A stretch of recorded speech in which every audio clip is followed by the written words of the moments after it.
You're listening to a podcast from the BMA.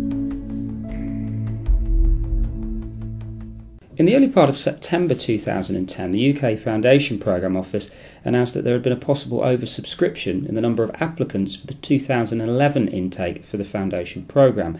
This was partly due to an unprecedented increase in the number of applicants from outside the UK. Well, I'm going to be discussing this issue in a little bit more depth with Karen Pursehouse, who's the new chair of the BMA's Medical Student Committee. So kicking off, Karen, can you tell us what this problem actually means for medical students?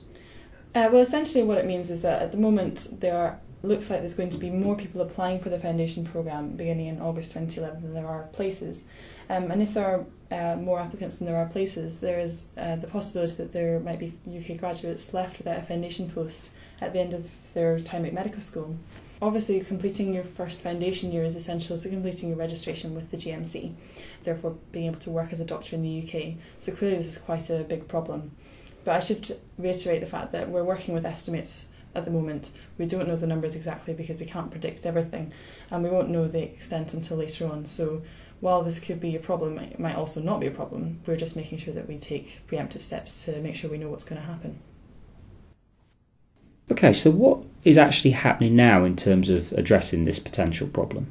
Well, for now, the Medical Students Committee and the BMA is working with the Department of Health and the UK FPO to develop a contingency plan in case the situation arises, and full information about this can be found on the UK FPO website, which is listed here. Now, clearly there was previously a contingency plan, but in light of the current situation, we're adding more detail to this and working with them for the time being to make sure that we develop a fair, transparent and workable plan if there is indeed an oversubscription. Okay, well I understand that it will be the end of November when we will hopefully have that plan worked out and when it will be fully announced.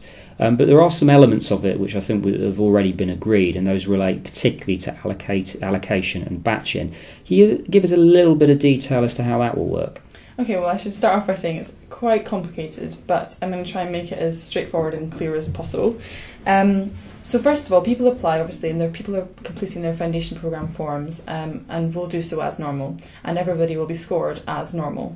And in this situation where there are more applicants than there are places, everybody will be ordered according to the score they've achieved. And those whose score is high enough, i.e. the number of posts that there are, will go on what's called the primary list. They will be treated as if there was no oversubscription whatsoever, and will be allocated as it would be normally, with preference given first and score second. And those who are on the reserve list will be allocated in batches as posts become available, and which batch you're in will depend on your score.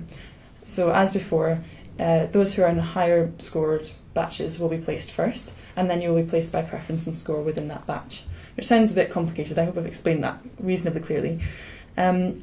So people might wonder, how do posts become available after the main recruitment round is finished at Christmas? Well, there are a number of things that can happen. For example, the international students who've applied have to fulfil a number of criteria and assessments, and we don't obviously know how many people will be passing them and fulfilling those requirements. In addition, people for whatever reason might pull out of the foundation programme process, and people unfortunately might not pass their exams. So that's how places become available, but obviously at this stage we don't exactly know how many people that's going to be. So that's why the numbers are so vague at the moment. And obviously the main thing is that we want to avoid a situation where we get to the last batching process, which is thought to be in summer of 2011, and having anybody left over who's not got a job. Well, thanks for that, Karen. I think you've actually touched on there a little bit about what the BMA is doing in this process. Can you maybe just highlight exactly what action the BMA is taking? Well, as I've already said, we've made it absolutely clear that the idea of any UK graduate not being allocated a place in the foundation programme is completely unacceptable. And I've already talked about the meetings that we're having with the UK FPO, the Medical Programme Board and so on. In addition, we've written to demand that there will be enough foundation programme places for everybody. And we've got the support of the whole BMA, and the chair of the BMA, Hamish Meldrum, has also written to the Health Secretary demanding an urgent discussion regarding this. So it's not just the Medical Students Committee that's campaigning for this, it's the whole of the BMA. In summary then, what actually happens next, and what are the key things that medical students need to be aware of, and what should they do? Well, first of all, the BMA is working, as I've said, for now with a range of organisations to find a resolution to this problem. But it's clear also that if stronger action is needed, we will take it if our priority is not met.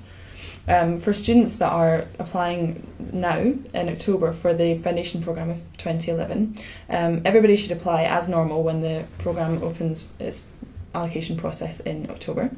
And all the advice I can give is just to do your absolute best in your application form. As I've said, if there is an oversubscription, everybody will be allocated first on score. So just do your best, and then whatever happens, you know that you've done your best to get the highest score that you possibly can.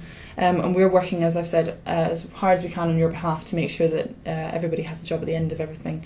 And we're going to be hearing more at the end of November, most likely. And as soon as we know more, we'll be making sure that information gets out to everybody so they know what to do next. Okay, well, thank you very much for that, Karen. As you said, the key date to look out for is an announcement at the end of November, early December, about what's happening next in this process. There are various ways you can stay in touch. For example, you can join the BMA's Facebook group or follow us on our Twitter feed at BMA Students. There are various websites that will also be kept constantly updated, as you can see from this slide. They include our own website and also the UK Foundation Programmes Office website. And if you have any further specific queries, then please email us at this address, which is info.students@bma.org.uk.